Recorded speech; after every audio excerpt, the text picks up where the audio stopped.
Saudara dan saudari terkasih, Injil kita hari ini diambil dari Injil Matius bab 13 ayat 47 sampai 53. Sekali peristiwa, Yesus bersabda kepada orang banyak, "Hal kerajaan surga itu seumpama pukat yang dilabuhkan di laut, lalu mengumpulkan berbagai jenis ikan. Setelah penuh, pukat itu pun diseret orang ke pantai. Lalu duduklah mereka dan mengumpulkan ikan yang baik ke dalam pasu, dan ikan yang tidak baik mereka buang.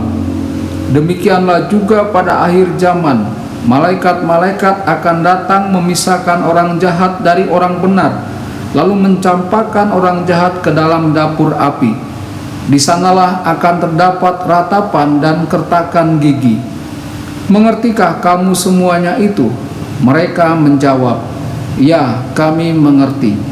Maka berkatalah Yesus kepada mereka, "Karena itu setiap ahli Taurat yang menerima pelajaran dari hal kerajaan surga itu seumpama tuan rumah yang mengeluarkan harta yang baru dan yang lama dari perbendaharaannya." Setelah Yesus selesai menceritakan perumpamaan-perumpamaan itu, Ia pun pergi dari situ. Demikianlah sabda Tuhan. Terpujilah Kristus.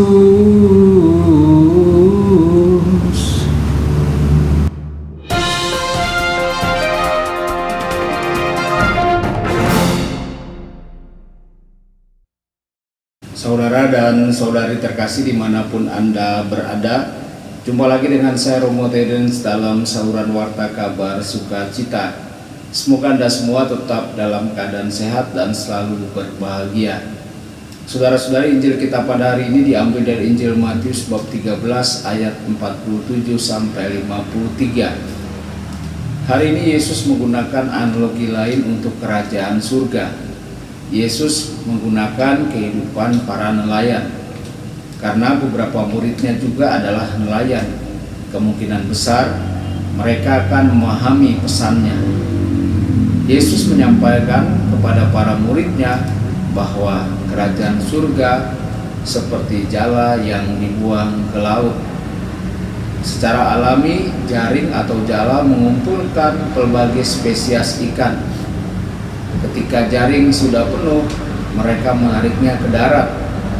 Namun seringkali jaring juga mengumpulkan berbagai benda lain atau spesies kehidupan laut lainnya yang tidaklah berguna untuk tujuan mereka menjala ikan. Jadi ketika mereka membawa jala ke darat, mereka harus memisahkan apa yang baik dan yang dapat dimakan dari apa yang tidak berguna.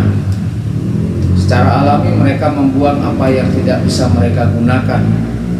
Saudara-saudari, Yesus kemudian menyampaikan kepada para muridnya, para malaikat akan memisahkan orang fasik dari orang yang adil dan benar, dan orang fasik akan dilemparkan ke dalam perapian yang menyala-nyala. Akan ada banyak ratapan dan kertakan gigi. Saudara-saudari, hari ini adalah hari yang baik untuk bertanya pada diri kita sendiri, apakah kita termasuk orang yang benar, atau apakah kita termasuk orang yang jahat? Kita dapat berpindah dari satu ujung spektrum ke ujung lainnya, tergantung pada apa yang terjadi dalam hidup kita.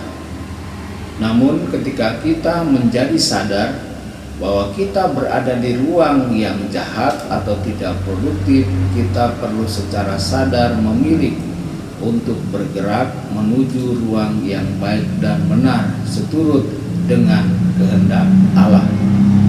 Semoga firman Allah pada hari ini meneguhkan dan menguatkan iman Anda semua. Tuhan Yesus memberkati dan menyertai Anda semua. Sabda Allah adalah kebenaran. Sabda Allah adalah kehidupan. Mari kita mencintainya, mari kita menghayatinya, ya Tuhan.